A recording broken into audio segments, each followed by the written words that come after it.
அவனை நம்ம இடத்துக்கு கூட்டிகிட்டு வந்துட்டாங்கண்ணா.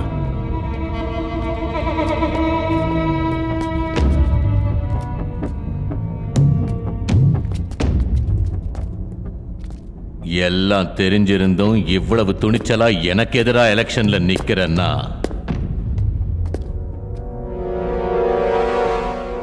துர்கா டாக்கீஸ்க்கு வந்து இந்த தாமு எதிரில் நிற்கும் போது கூட இவன் கண்ணில் கொஞ்சம் கூட பயம் தெரியல. எங்கிருந்து வந்ததுடா இந்த தைரியம்?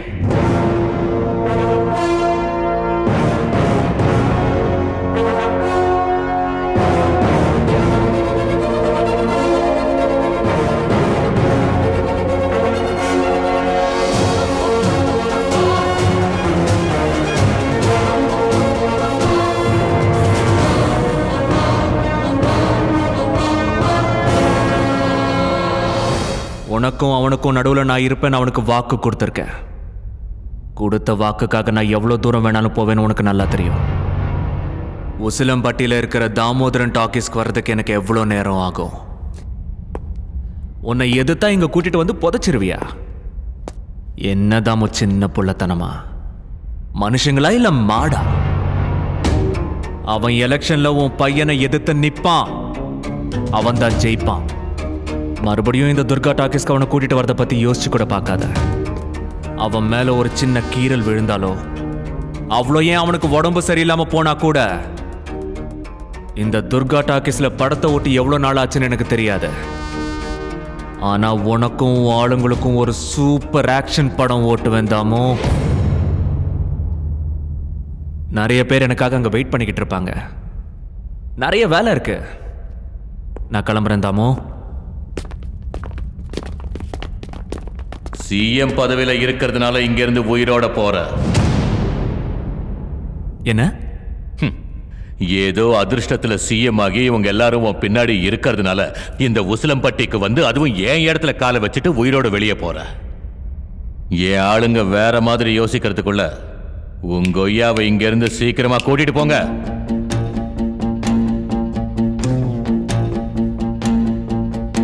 இன்னொரு ஃபேவர் வேணும் முக்தார்.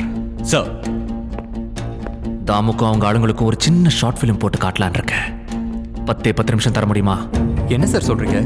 நீங்க எதுக்காக இவங்க கூட ஃபைட் பண்ணணும்? we should leave sir. தெளிவானவா அவன். நீங்க இப்படி சொல்லுவீங்கன்னு தெரிஞ்சுதான் கேட்டிருக்கான். Officers, just 10 minutes. இவங்க கிட்ட இருந்து என்னைய காப்பாத்திக்க முடியலன்னா இந்த நாட்டை எப்படி காப்பாத்துவேன்? முக்தார் சார், இங்க இருந்து நான் வெளியே வரணும்னா இவங்க எல்லாரையும் இந்த துர்கா டாக்கீஸ்ல புதைச்சிட்டேங்கிற கான்ஃபிடன்ஸோட வெளியே வரணும். சார், உங்க மேல கை வச்சாங்கன்னா within 2 seconds இங்க ஒருத்தரை விடாம எல்லாரையும் ஷூட் பண்ணிடுவோம் சார். என் மேல எவன் கையும் படாத மாதிரி அடிக்கிற, ஓகேவா? அவ்வளவு பெரிய ஆம்பளையா இருந்தா அவங்க கிட்ட ஏன் கேக்குற? உண்மையிலேயே தில் இருந்தா வந்து எங்க கிட்ட மோத. உங்களுக்காக பர்சனலா எங்க டியூட்டியும் வேலையும் பணையம் வைக்க எல்லாரும் ஒத்துக்கிறோம் சார். ஆனா உங்களுக்கு மட்டும் ஏதாவது ஆச்சுன்னா நெக்ஸ்ட் மினிட் ஃபயரிங் ஆரம்பிச்சிருவோம் சார். உங்களுக்கு அந்த சான்ஸ் தர மாட்டேன் முக்தார். ப்ராமிஸ். 10 நிமிஷத்துக்கு நான் சிஎம் கிடையாது தாமோ. சண்டே எப்படி ஆரம்பிக்கிறதுன்னு உன்கிட்டயே விடுறேன். இது தமாஷ் இல்ல, கொஞ்சம் யோசிச்சா பெட்டர்னு நினைக்கிறேன். அடியாளுங்களை அனுப்ப சொன்ன அனாவசிய பேச்சதுக்கு தாமோ.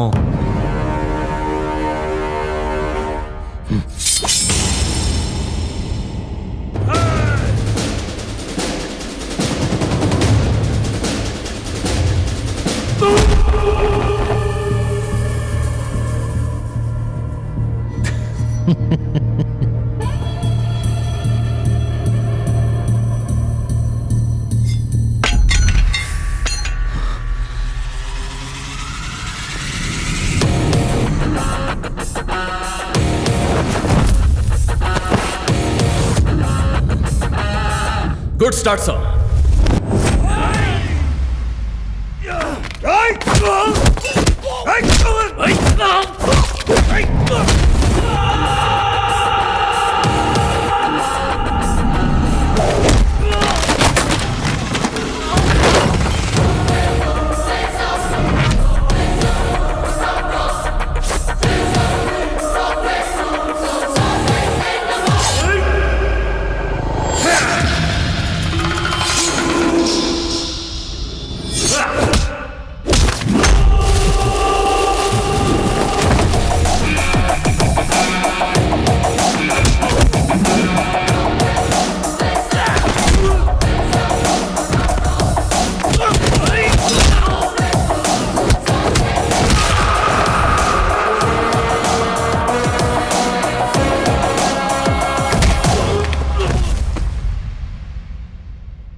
அவன் என் மேல கை வச்ச கணக்கில் இதெல்லாம் வராத ஆபீசர்ஸ்.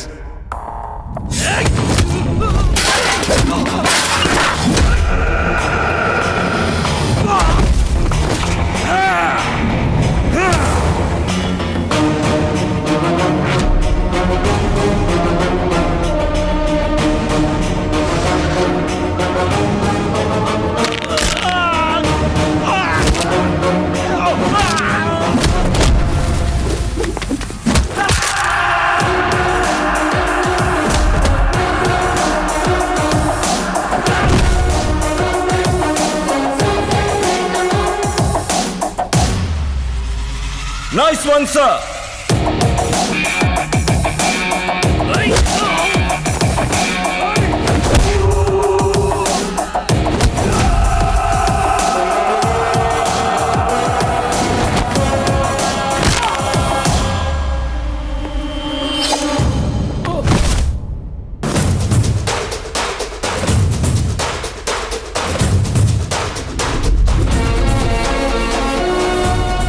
எங்க குலசாமி ஐயனார் மாதிரியே இருக்காரு.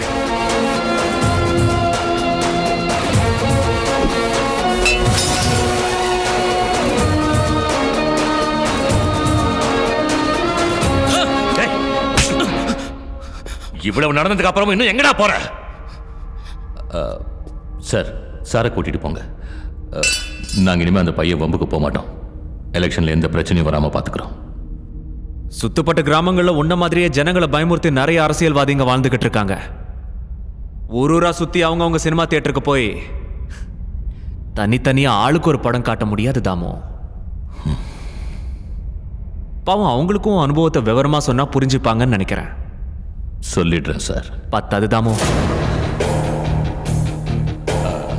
எல்லாருக்கும் நல்லா புரியுற மாதிரி சொல்றேன்னு ஆண்டவன் சாட்சியா பிரமாணம் செய்யறேன் sir. That's all for now, Mukhtar. Sir.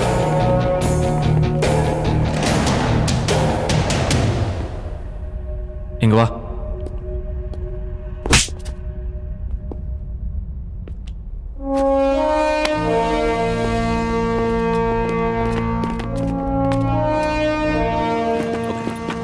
Sir, weather condition சரியில்லாததுனால ஹெலிகாப்டரை டேக் ஆஃப் பண்ண முடியாதுன்னு சொல்லிட்டாங்க. அதனால இன்னைக்கு இங்கே தான் எங்கேயாவது தங்கி ஆகணும்.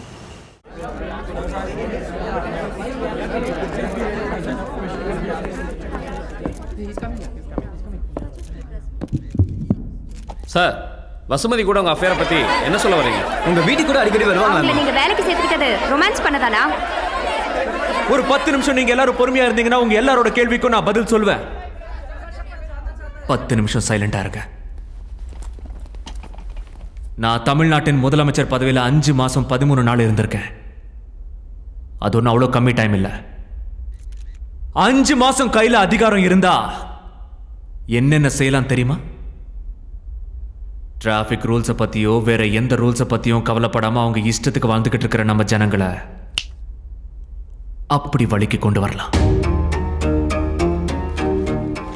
இருந்தும் பிரயோஜனம் இல்லாம எந்த நேரத்திலையும் இழுத்து மூடுறதுக்கு ரெடியா இருந்த கவர்மெண்ட் ஸ்கூல்ஸை பழைய நிலைமைக்கு திருப்பி கொண்டு வர முடியும். நேர்மை இல்லாத பொறுப்பு இல்லாத கான்ட்ராக்டர்ஸை, ஆபீசர்ஸை, டாக்டர்ஸை அப்படிங்கிறதுக்குள்ள திருத்த முடியும். எந்த பார்ட்டி அதிகாரத்துக்கு வந்தாலும் இந்த சட்டமும் நியாயமும் சாமானிய மக்களுக்கு தான், எங்களுக்கு இல்லைன்னு மனசாட்சியே இல்லாம அக்கிரமம் பண்ணிக்கிட்டு இருக்கிற தப்பான அரசியல்வாதிகளை, சாரி, அந்த தீவிரவாதிகளை எப்படி பயமுறுத்த முடியும் தெரியுமா? Like this. ஒரு தடவை ஆட்சியை பிடிச்சிட்டா போதும், மக்களுக்கு சேவை பண்றதா அவங்க வேலைங்கிறத மறந்து போய் அவங்கள பயமுறுத்தி பொழைச்சிட்டு இருக்கிற அந்த ரவுடி அரசியல்வாதிகளை அவங்க ஊருக்கே போய் ஒண்ணுக்கு போக வைக்க முடியும். காலங்காலமா இங்க யாருக்குமே தெரியாத கிராமவாசிகளோட கஷ்டத்தை இனி அவங்க கிராம எல்லையை தாண்டாம அவங்களுக்கு அவங்களே தீர்த்துக்கிற மாதிரி உண்மையான கிராம சுயாட்சி அதிகாரத்தை தர முடியும். எனக்கு தெரியாத விஷயத்த ஐ டோன்ட் நோ அப்படின்னு ஒத்துக்க முடியும். But for the first time in my life I can confidently say this, I know. 5 மாசம் 13 நாள் அதிகாரத்தில் இருந்தே இவ்வளோ செய்ய முடியும்னா 5 வருஷம் 10 வருஷம் அதிகாரம் கிடைச்சா எவ்வளோ அற்புதங்களை செய்ய முடியும். I know this.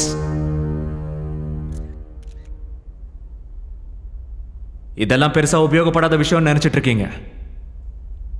N personal லைஃப்ல என்ன நடக்குதோ அதை தெரிஞ்சுக்கிறது அவங்க எல்லாருக்கும் உபயோகம்னு நினைக்கிறேன். அந்த பொண்ணு பேரு வசுமதி. அந்த பொண்ணு உங்க ஆபீஸ்ல I'm not done yet.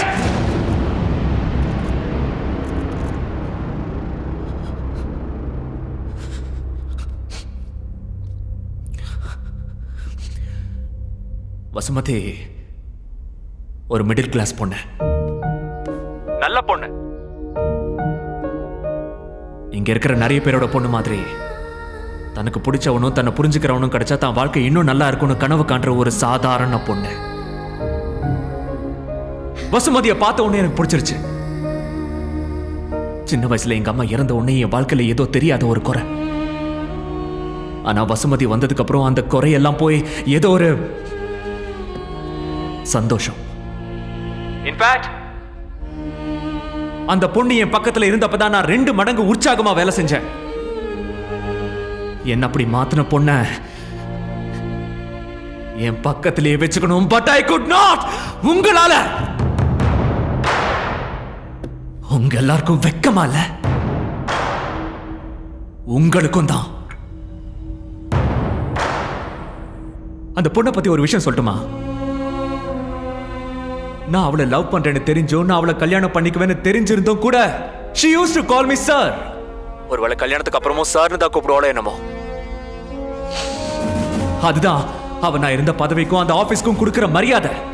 ஆனா இப்போ நீங்க you called us something else, didn't you? Paint ஹவுஸ்ல அது என்னது? பெயிண்ட் ஹவுஸில் மன்மத லீலை ஒரு பெரிய மனுஷன் எழுதியிருக்காரு.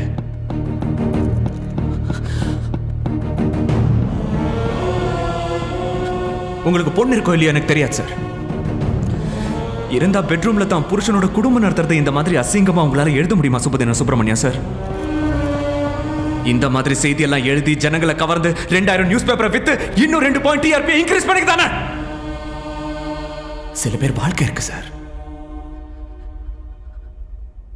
மனுஷன் அழிக்கிற மாதிரி செய்தியெல்லாம் எழுதி நீங்க BMW வாங்கினாலும் உங்களால கண்டிப்பா நிம்மதியா இருக்க முடியாது சார்.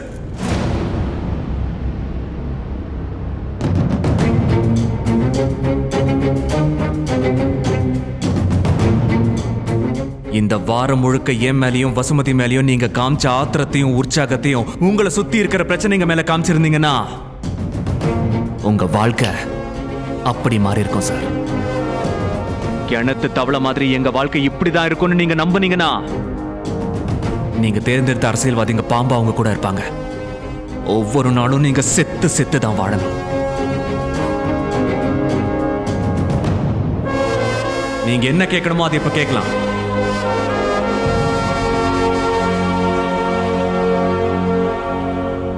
தேங்க்யூ.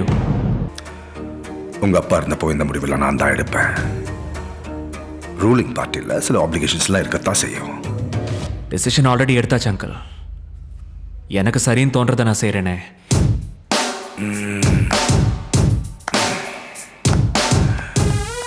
சரி, இந்த சிபிசிஐடி நம்ம வேற ஏதாவது பேசலாமே. நீங்க எத்தனை தடவை கேட்கறது எனக்கு கஷ்டமா இருக்கு. என் வழியில என்ன போக விடுங்க.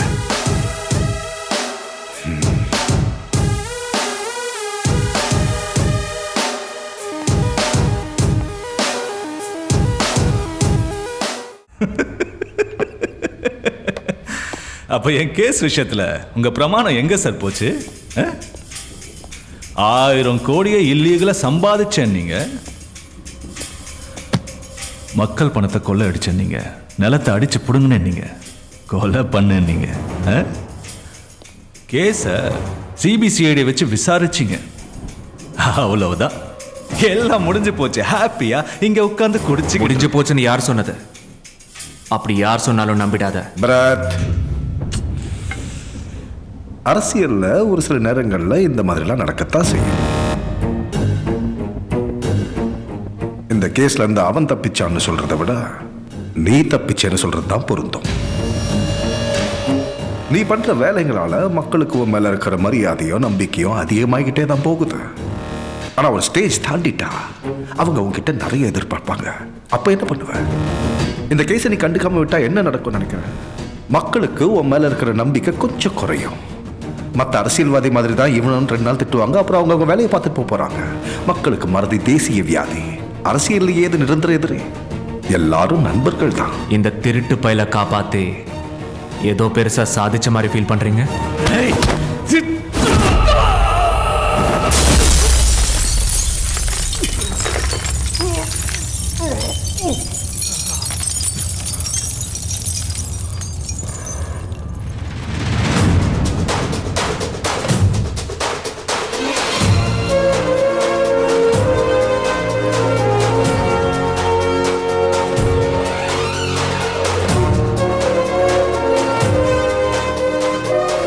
அரசியல்ல எது பண்ணாலும் முன்ன பின்ன பார்த்து பண்ணணும்னு சொல்லுவாங்க.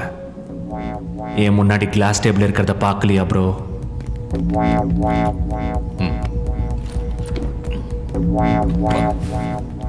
ப்ராமிஸ் பண்ணா என்ன நடந்தாலும் அதை கடைசி வரைக்கும் காப்பாத்தினதா you are called a man அப்படின்னு பல தடவை எங்க அம்மா சொல்லியிருக்காங்க. அதை தமிழ்ல ஆம்பளை கேம்லன்னு ஏதோ சொல்லுவாங்கன்னு நினைக்கிறேன். கரெக்டா சொன்னீங்க தம்பி. என்ன தவிர அப்படி ஒருத்தன் இந்த ரூம்ல இருக்கிறதா எனக்கு தெரியல. கூடிய சீக்கிரம் உங்க எல்லாரையும் கொடுத்து வாக்க காப்பாத்துற ஆம்பளைங்களா மாத்துவேன்னு ஆண்டவன் சாட்சியா உறுதிமொழி எடுக்கிற.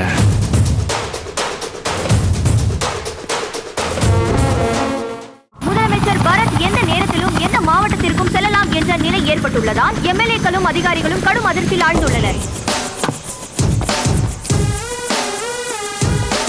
Let's go to boarding Naikano. Okay sir. விவசாயிங்க நிலைமை ரொம்ப மோசமா போய்கிட்டு இருக்கு தம்பி. எங்களை பத்தி யாருமே யோசிக்க மாட்டேங்கிறாங்க. இந்த உலகம் எல்லா துறையிலையும் முன்னேறிக்கிட்டு இருக்கு, விவசாயத்துல கூட. ஆனா நாம மட்டும் அதை பத்தி தெரிஞ்சுக்கிற முயற்சியோ அதை செயல்படுத்துற முயற்சியோ எடுக்காம அப்படியே இருக்கும். எல்லா காலமும் இப்படியே இருந்தா இந்த உலகமே நம்மளை பார்த்து ஐயோ பாவம்னு சொல்லி மறந்துடும் பெரியவரே. உங்க பஞ்சாயத்து ஆபீஸ்லயே விவசாயத்துக்கான ஒரு துறையை உருவாக்கி எப்பவுமே உங்க தேவைக்கான சலுகைகள் உங்களுக்கு உடனுக்குடனே கிடைக்கிற மாதிரி செய்யறேன். பொழுது சாஞ்ச நேரத்துல ஒண்ணு கிடக்க ஒண்ணு ஆகி போச்சுன்னா நாங்க ஆஸ்பத்திரிக்கு போறதுக்கு கூட ரொம்ப சிரமப்படுறோம் தம்பி. பொழுது சாஞ்சதுன்னா என்ன? ராத்திரி நேரத்தை தான் இப்படி சொல்றாரு சார். அங்க டாக்டரும் இருக்க மாட்டாங்க, மருந்தும் இருக்காது. இங்க பிரைமரி ஹெல்த் கேர் சென்டர் எவ்வளவு தூரத்துல இருக்கு? அது இங்க இருந்து 7 கிலோமீட்டர் சார். அங்க இருக்கிற டாக்டருக்கு ஃபோன் போடுங்க. Hello sir. எதிர்பார்க்காம சிஎம் வந்துட்டார் சிதம்பரம். சீக்கிரம் கிளம்பி வா. ஒரு ஆபீசருங்கிற பயம் கூட அவருக்கு இல்ல. க்ளோஸ் ஃப்ரெண்ட்ஸ் போல இருக்கு. இங்க எல்லா டாக்டர்ஸும் இப்படி தானே? நாளைல இருந்து வேலைக்கு வேணாப்பா, சஸ்பெண்ட் பண்ணிட. Okay sir.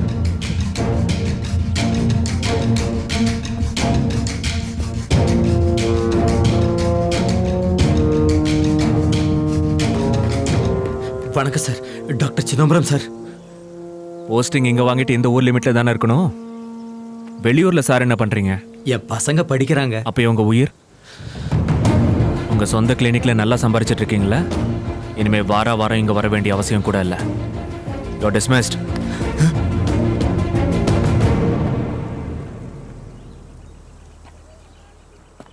ஹாஸ்பிட்டல்ல புது டாக்டர் அப்பாயிண்ட் பண்றேன். இனிமே உங்களுக்கு பொழுது சாஞ்சாலும் எந்த பிரச்சனையும் வராது.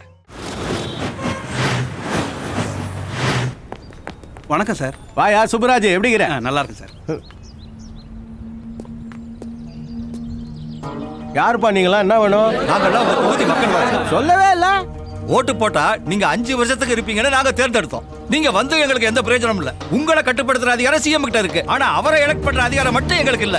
ஏக்குறேன், முதலமைச்சரை தேர்ந்தெடுக்கிறது எங்களோட பொறுப்பு. அந்த பதவியில பரத்தையா தான் இருக்கணும். ஆசை வார்த்தை எதையும் காட்டாம, சுயநலமா எதை பத்தி யோசிக்காம எங்களுக்கு என்ன வேணும்னு தெரிஞ்சு தனியாடா நின்னு தைரியமா செஞ்சாரு.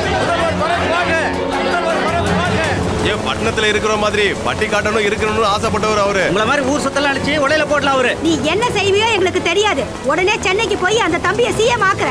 அப்படி செய்யல, வெக்காளி அம்மன் மேல சத்தியமா சொல்ற, உன்னை ஊரை விட்டு எல்லாரும் அடிச்சு துரத்துவோம்.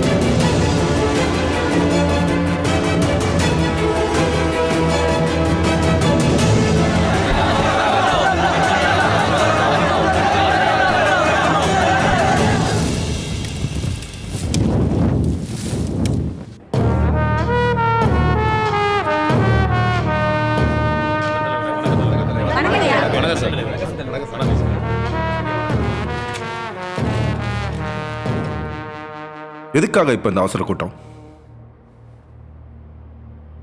என்னாச்சு? தொகுதியில் ஒவ்வொரு நாளும் நம்ம நிலைமை ரொம்ப மோசமா போயிட்டு இருக்கு தலைவரே. எம்எல்ஏவை நாங்கள் தான் தேர்ந்தெடுத்தோம், அதனால அவர் தான் முதல்வர் ஆகணும்னு சொல்றாங்க. ஆமா தலைவரே, தொகுதி பக்கம் போனா அவர் என்ன தப்பு பண்ணாரு, ஏன் சிஎம் பதவி விட்டு தூக்குனீங்கன்னு ஒரே பிரச்சனை. நாங்க சொல்றவங்க தான் சிஎம். எவன் வேணா ஏறதுக்கு இறங்கிறதுக்கு இது என்ன சிட்டி பஸ்ஸா? சிஎம்மோட சீட்டு அப்படின்னு ஜனங்களாம் பரவலா பேசிக்கிறாங்கண்ணா. மனசுல இருக்கிறத உங்ககிட்ட ஓப்பனா சொல்ல எல்லாரும் பயப்படுறாங்கண்ணா. இப்போதைக்கு நீங்க கொஞ்சம் ஒதுங்கிட்டு அவனை சிஎம் ஆக்கிட்டீங்கன்னா ஓரளவுக்கு பிரச்சனை குறையும். கஷ்டமா இருந்தாலும் கொஞ்சம் சீக்கிரமா பண்ணிட்டா நல்லது. வரேண்ணா.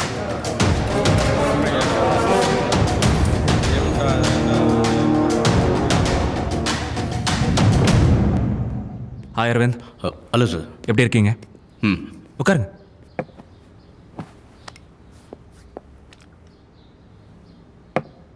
என்னை நம்பி ஒரு இம்பார்ட்டன்ட் கேஸை ஒப்படைச்சிங்க. ஆனால் ப்ரெஷருக்கு பயந்து என் டியூட்டியை செய்யாமல் உங்களையே தோக்கடிச்சிட்டேன் சார். நிறைய தடவை உங்களை மீட் பண்ணணும்னு நினச்சேன் சார். ஆனால் என்னால் உங்களை ஃபேஸ் பண்ண முடியல. அந்த கில்ட்டில் தான் பர்சனலாக நானும் என் டீமும் அந்த கேஸை இன்வெஸ்டிகேட் பண்ண ஆரம்பித்தோம். அப்போ மித்ரான ஃப்ரீலான்ஸ் இன்வெஸ்டிகேட்டிவ் ஜேர்னலிஸ்ட் அந்த கேஸை பற்றி நிறைய சேகரிச்சிருக்காருன்னு தெரிஞ்சது. அவரை ட்ரேஸ் பண்ண நாங்கள் நிறைய ட்ரை பண்ணோம். யாருக்கோ பயந்து தான் அவர் இந்த ஊரை விட்டு போயிருக்காரு. இதில் ஷாக்கிங் நியூஸ் என்னென்னா, உங்கள் அப்பாவோட மரணம் இயற்கையானது இல்லைன்னு அவர் சந்தேகப்படுறாரு சார்.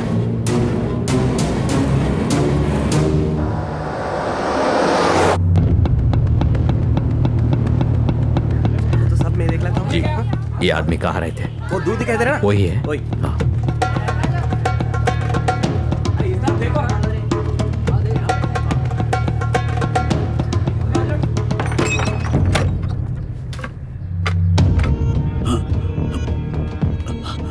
சார், நான் இங்க இருக்கேன்னு உங்களுக்கு எப்படி தெரியும்?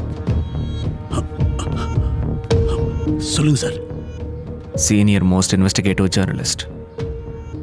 வேற ஒரு ஸ்டேட்ல யாருக்கும் தெரியாம திருட்டுத்தனமா எதுக்கு?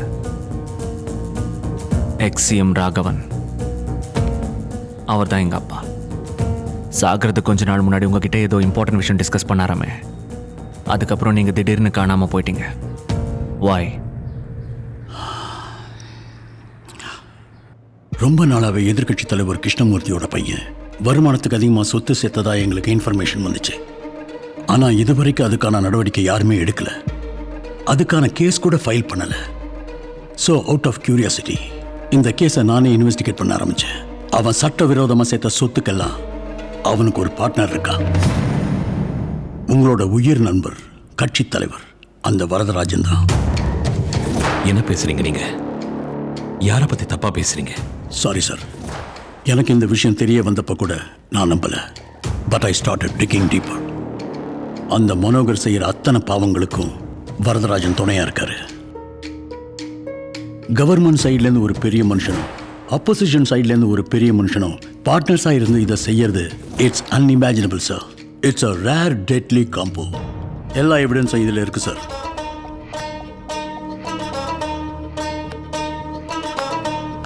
இனிமேல் நீங்கள் தான் சார் நடவடிக்கை எடுக்கணும்.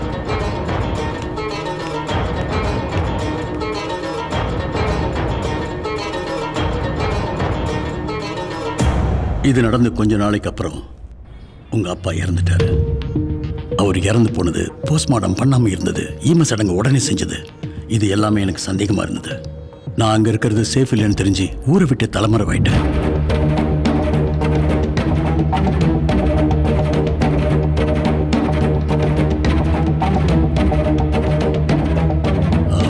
எனக்கு தெரிஞ்ச இன்ஃபர்மேஷன் எவிடன்ஸ் எல்லாமே இந்த பென் டிரைவில் இருக்கு. என்னை பார்க்க வந்திருக்கீங்கன்னு தெரிஞ்சா கண்டிப்பாக உங்களையும் ஃபாலோ பண்ணி வந்திருப்பாங்க. இனிமேல் நானும் இங்கே இருக்கிறது நல்லதில்லை. நீங்கள் என்னை மீட் பண்ணது தெரிஞ்சா உங்கள் லைஃபுக்கே பெரிய ஆபத்தாக முடிஞ்சிடும். Be careful.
துரத்துக்கிட்டே வராங்க சார்.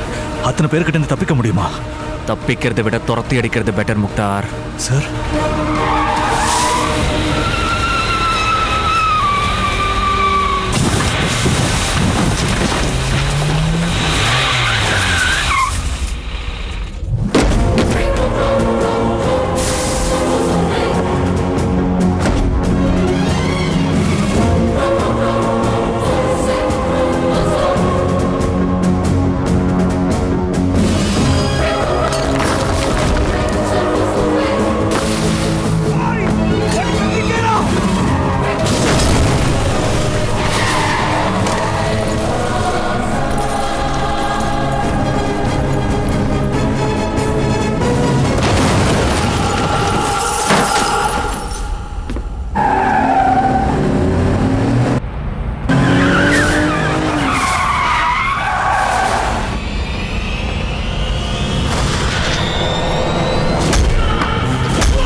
எனக்கு எதுவும் தெரியாது சார்.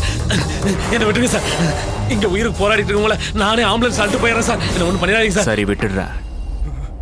ஆனா வழியில உங்களை மாதிரியே நிறைய பேர் நிறைய இடத்துல என்ன தூக்கிறதுக்காக காத்துட்டு இருக்காங்கன்னு எனக்கு தெரியும். ஆனா அங்க போய் அவனுங்க ஒவ்வொருத்தனையும் அடிக்கிறதுக்கு இவ்வளோ பெரிய இடம் இருக்குமான்னு எனக்கு தெரியல. அவனுங்க அத்தனை பேரையும் இங்க வர மாதிரி செஞ்சா அந்த பொறுக்கிங்களோட கதையை இன்னைக்கு ராத்திரிக்குள்ள முடிச்சு உங்களை அனுப்புனவங்க கிட்ட நான் போய் ஆகணும்.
எங்க எல்லாருக்கும் உயிர் கொடுத்த சாமியா நீங்க? உங்க உயிர் எடுக்க வந்த ஒருத்தன் கூட உயிரோட இங்க போக மாட்டான். தப்பிச்சு போய் இன்னும் எத்தனை பேர் எங்க ஒளிஞ்சிருந்தாலும் ஊர் ஊரா ஒவ்வொருத்தரையும் தேடி கண்டுபிடிச்சு கண்டம் துட்டமா வெட்டும். நீங்க போங்கய்யா.